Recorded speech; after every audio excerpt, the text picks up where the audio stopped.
Welcome back, everybody, to the Parsha Review Podcast. I apologize for coming to you a little bit late on the Parsha of Chukas. The Parsha of Chukas starts with the details of the Parah Adumah. The Parah Adumah is the red heifer, and as we know, the red heifer was a red cow that did not have any blemish, did not have any black hair, that never carried a burden on its shoulders. And this special cow would be slaughtered, it'd be burnt, and the ashes together mixed with water, a whole different, a whole combination of things. And it'd be sprinkled on someone who was impure. The person who gets sprinkled becomes pure, and the person who sprinkles becomes impure. And this is like a whole interesting, story of how this happens, why this happens.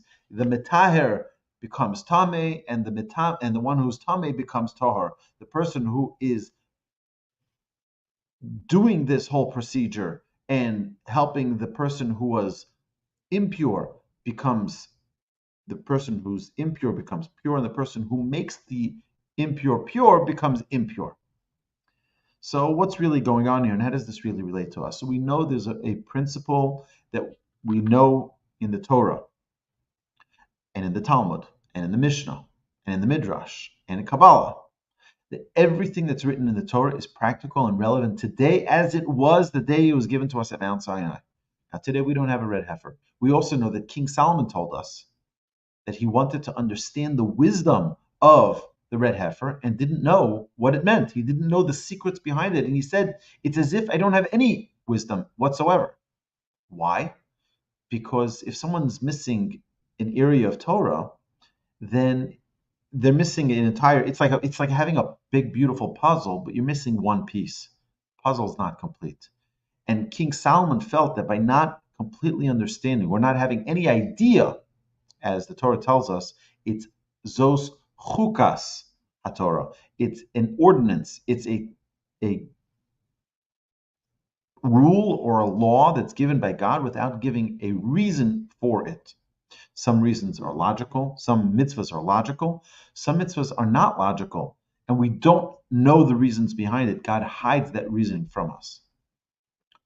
King Solomon wanted to know it and didn't have the privilege to have it revealed to him.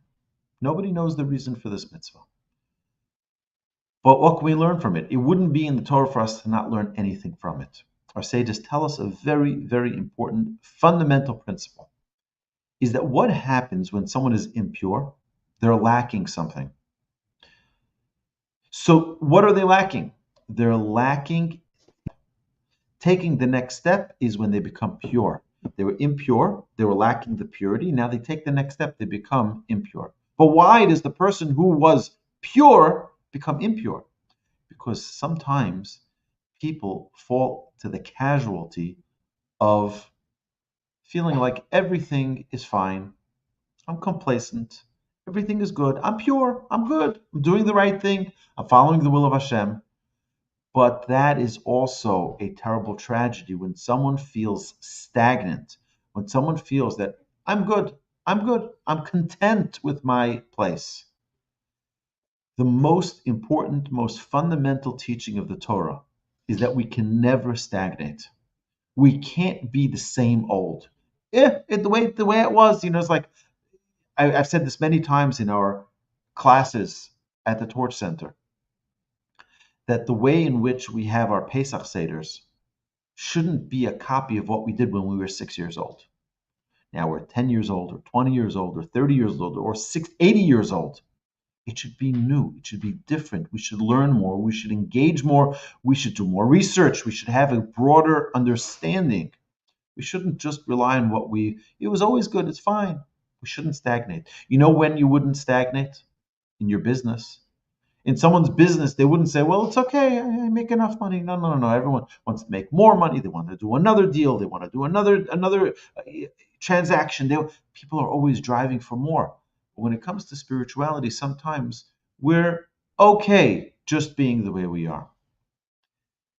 There was a story told about a student. What used to happen back in Europe, people would live in these little villages, and once in a while they would have an opportunity to go for a few months to be with their rabbi. And once in a while, I mean, every 2 years, 4 years, 5 years, whenever they had the ability to run away for a little bit, to spend some time with their rabbi, with their teacher, they would go and be in their presence for a while. So one God-fearing Jew did good things, prayed 3 times a day, learned Torah, followed the mitzvahs of the Torah, the commandments of the Torah. He went to his rabbi. When he came back after several months, the people in the synagogue, the people in his community, they said, "What's changed? You were a God-fearing Jew when you left. You're a God-fearing Jew when you came back. You're doing the same things you've always done. What changed?" He said, "Let me tell you what changed." He says, "True, I'd pray 3 times a day back then, and I pray 3 times a day now. I would go sit and learn Torah as much as I can then, and now as well, I sit and learn Torah as much as I can. But there's something that changed in the process. You see, back then, I felt that everything I was doing was perfect, and that I was just living the dream. I was perfect. Then when I went to my rabbi, I learned how much I need to improve, how much I'm imperfect. And now, although I'm doing the same act, I'm doing it with a completely different intention.